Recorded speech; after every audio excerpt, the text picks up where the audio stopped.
juga. Sama, loncang seperti itu. Nah, sampai di sini sebelum saya lanjutkan, kalau ada yang mau ditanyakan monggo, Pak.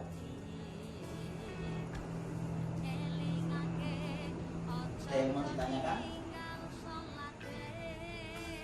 Untuk cabai, Pak. Untuk cabai sama Pak, di pengolahan tanahnya kan 1/4 hektar pakai 2 liter pembenak tanah. Nah, pembenak tanahnya itu disemprotkan 2 kali saat proses pembuatan burutan. Jadi waktu lahan masih itu disemprot 1 liter. Setelah itu kan dibuat bedengan, dibuat burutan sebelum ditutup mulsa. Kalau ditutup mulsa itu disemprot lagi pembenah tanah. Kemudian kalau cabai itu pembenah tanahnya 3 liter. Yang 2 liter kosongan tidak dicampur apa-apa, disemprotkan 2 kali. Yang 1 liter dijadikan adonan kayak tadi.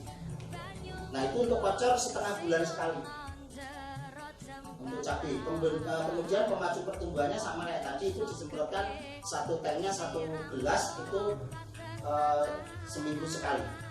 Nah, penyemprotan itu semua tanaman itu dari pertama kali nanam langsung disemprot nggak apa-apa, Pak. Jadi penggunaan pertama kali untuk misalkan cabai baru tanam langsung semprot nggak apa-apa.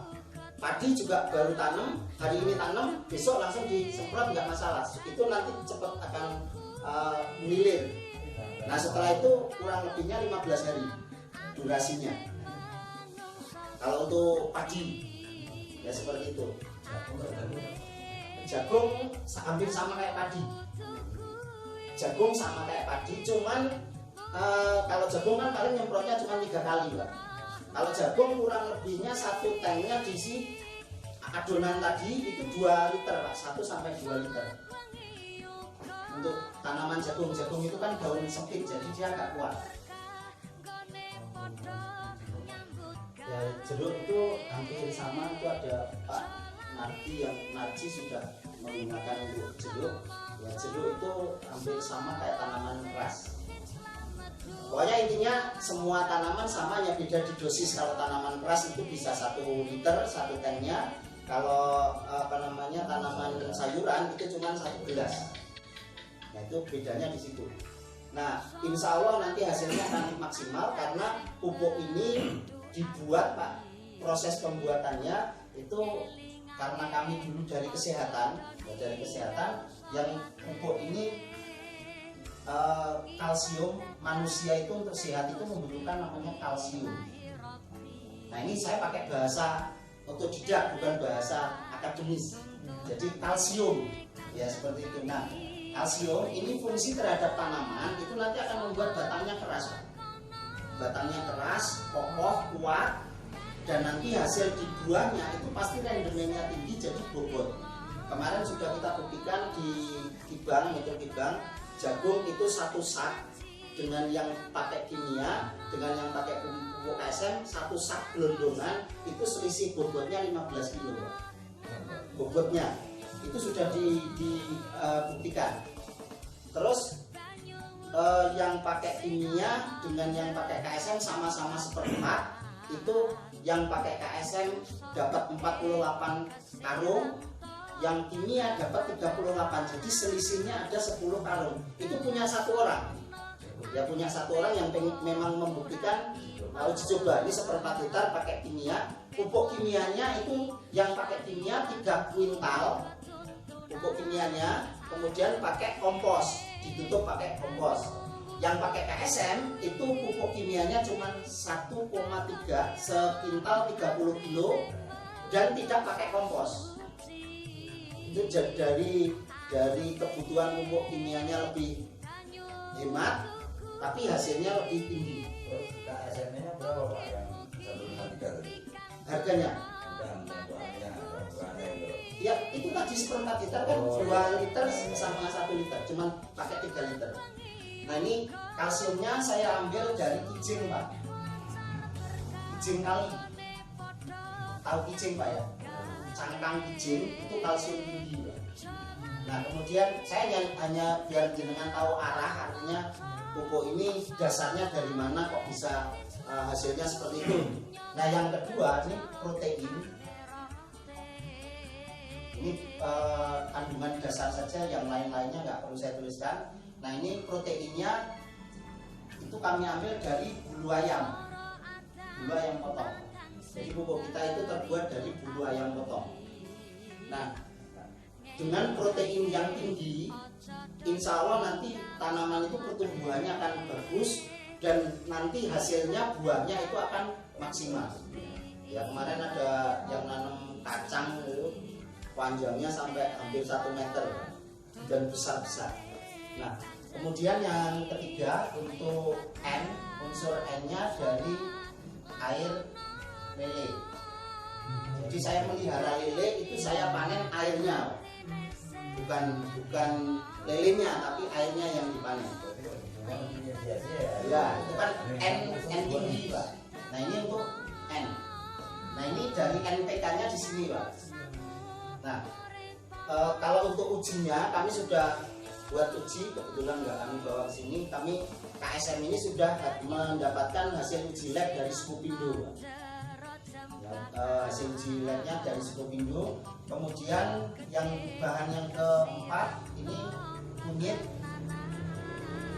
sama temulawak. Jadi kunyit sama temulawak, manusia itu kalau setiap hari konsumsi kunyit sama temulawak kira-kira sehat. Nah, maka kami mendesain untuk tanaman ini supaya sehat itu dari imunitas tubuhnya, membuat kekebalan tubuh. Maka KSM ini sifatnya bukan ngobati, tapi sifatnya mencegah, memberikan imunitas tubuh. Nah, kalau dari bahasa pertanian, kunyit sama temulawak ini kandungan auksinnya itu sangat tinggi. Auksin itu untuk akar, Pak. Jadi prinsip ya tanaman itu kalau akarnya ini bagus, banyak, besar-besar, putih-putih, kemudian batangnya kokoh, itu wis jaminan Pak, hasilnya pasti maksimal. Nah, akar itu kami ambil dari sini Pak. Nanti sampai kalau sudah menggunakan pupuk KSM boleh jenengan ambil sak dapur itu dibongkar Pak. Dibandingkan dengan yang lain yang nggak menggunakan KSM, akarnya dibandingkan pasti beda sekali. Nah ini sehingga kami sudah membuktikan semongko, sehingga ngomongnya puter pala itu keriting Pak. Itu kalau biasanya orang nanam semangka kalau sudah keriting mesti dicabut buang Pak, jadi bangkrut karena nggak panen sama sekali. Dengan KSM kami sudah membuktikan yang keriting tadi bisa pulih normal, cabai keriting juga bisa bertumbuh dan buahnya normal. Saya kemarin sama Mas Nis, tempatnya Mas Aprianto, itu nanam cabai seluruhnya keriting Pak. Seluruhnya cabai itu keriting, tapi buahnya luar biasa karena tidak menggunakan KSM dari awal. Sudah keriting baru ketemu KSM terus dikocor pakai pembina tanah, tumbuh tunasnya dan buahnya luar biasa. Yang penting kan buahnya Pak. Dasarnya dari sini. Kemudian untuk insek kita sifatnya pengusiran Pak.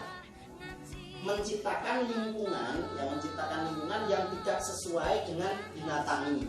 Di tanaman itu binatang yang mengganggu kan binatang remik, binatang yang kecil-kecil. Dia semuanya senang tinggal di tempat yang lembab. Nah dengan KSM, karena KSM itu salah satu bahannya adalah minyak makan. Minyak itu ketika kena panas matahari maka akan tercipta lingkungan yang panas. Jadi lingkungan yang panas tadi itu sudah membuat binatang itu tidak nyaman di situ. Nah kemudian hawa panas tadi itu diisi dengan inseknya yang kami masukkan itu tembakau, tembakau, kemudian bawang putih, kemudian belerang dan bintaro. Untuk racunnya itu bintaro, buah bintaro. Kalau di Polres Metro itu dari Polres ke arah 28 kanan kiri itu ada pohon yang buahnya bulat-bulat hijau. Itu buah bintaro, itu racun hayati Pak. Kalau racun hayati itu racun, tapi ketika sudah diproses oleh tanaman itu residunya sudah hilang. Itu bedanya dengan racun kimia. Nah ini maka di KSM ini bisa mematikan tapi sifatnya sistemik, pelan, nggak langsung mati. Nah ini tembakau, bawang putih dan belerang ini akan menciptakan aroma yang nanti binatang itu akan nggak suka di situ. Jadi bahasanya walang sangit, yo ngale Pak. malah ini ada yang ngomong manuk barang ngalih gitu. Saya nggak memberikan teori itu, tapi statement di lapangan manuknya yurak gelem Pak, saking senengnya kalau KSM mungkin seperti itu. Nah ini, jadi kurang lebihnya ini Pak sebagai gambaran buat jenengan bahwa KSM itu dibuat dasar-dasar pembuatan bahan-bahannya ini. Proses pembuatannya secara biokimia. Jadi pupuk organik yang diproses secara kimia. Nah ini, jadi ini tentang pupuknya. Kalau untuk penggunaan nanti bisa sambil jalan.